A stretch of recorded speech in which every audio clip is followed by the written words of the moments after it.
chance for Mexico. Mexico and Ecuador take to the field.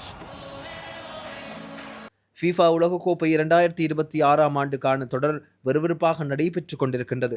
அந்த வகையில் round of 32 எனப்படுகின்ற சுற்று 32இல் நாக் அவுட் போட்டியில் ஈக்வடார் அணியை 2-0 என்ற கோல் கணக்கில் வீழ்த்தி மெக்சிகோ அணி ரவுண்ட் ஆஃப் 16 கட்டத்திற்குள் கம்பீரமாக நுழைந்துள்ளது. இதன் காரணமாக உலகக்கோப்பை நாக் அவுட் வரலாற்றில் கடந்த 40 ஆண்டுகளாக தொடர்ந்த தங்களின் வெற்றி பஞ்சத்திற்கு மெக்சிகோ முற்றுப்புள்ளி வைத்தது. பிரபல அஸ்டெகா மைதானத்தில் உள்ளூர் ரசிகர்களின் பலத்த ஆதரவோடு களம் கண்ட மெக்சிகோ அணி 22வது நிமிடம் மெக்சிகோ அணியின் நட்சத்திர வீரர் ஜூலியஸ் குயினோனஸ் பந்தை மின்னல் வேகத்தில் கடத்திச் சென்று ஈக்வடார் கோல் போஸ்டில் டாப் கார்னரில் அடித்து முதல் கோலை பதிவு செய்தார். அடுத்து 31வது நிமிடம் ஈக்வடார் அணியின் தடுப்பாட்ட தவறை பயன்படுத்தியது மெக்சிகோ அணி. குயினோனஸ் கொடுத்த துல்லியமான பாஸ் மூலம் ரவுல் ஜிம்னேஸ் மற்றொரு அபாரமான கோலை அடித்தார். பந்து பெரும்பாலான நேரம் ஈக்வடார் வீரர்களின் கட்டுப்பாட்டிலேயே இருந்தது.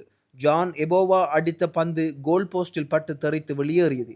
குறிப்பாக அந்த கோல் முயற்சி ஈக்வடாருக்கு பெரும் துரதிர்ஷ்டமாக அமைந்தது. இருப்பினும் இந்த உலகக்கோப்பையில் இதுவரை ஒரு கோல் கூட விட்டுக் கொடுக்காத மெக்சிகோவின் பலமான தடுப்பாட்டம் ஈக்வடார் அணியை முடக்கி போட்டது. அதனைத் தொடர்ந்து மைதானத்தில் கடைசி நிமிடங்கள் பெரும் பரபரப்பாகவும் மாறியது. ஆட்டத்தின் கூடுதல் நேரத்தில் மைதானத்தில் பெரும் பரபரப்பு ஏற்பட்டது. விதிமுறைகளை மீறி எதிரணி வீரருடன் பேசும்போது தன் வாயை கைகளால் மூடி பேசியதாக ஈக்வடார் அணியின் முக்கிய டிஃபெண்டர் VAR சோதனைக்கு பிறகு ரெட் கார்டு காண்பிக்கப்பட்டு மைதானத்திலிருந்து வெளியேற்றப்பட்டார். குறிப்பாக இந்த போட்டி வரலாற்று சாதனையாக அமைந்தது.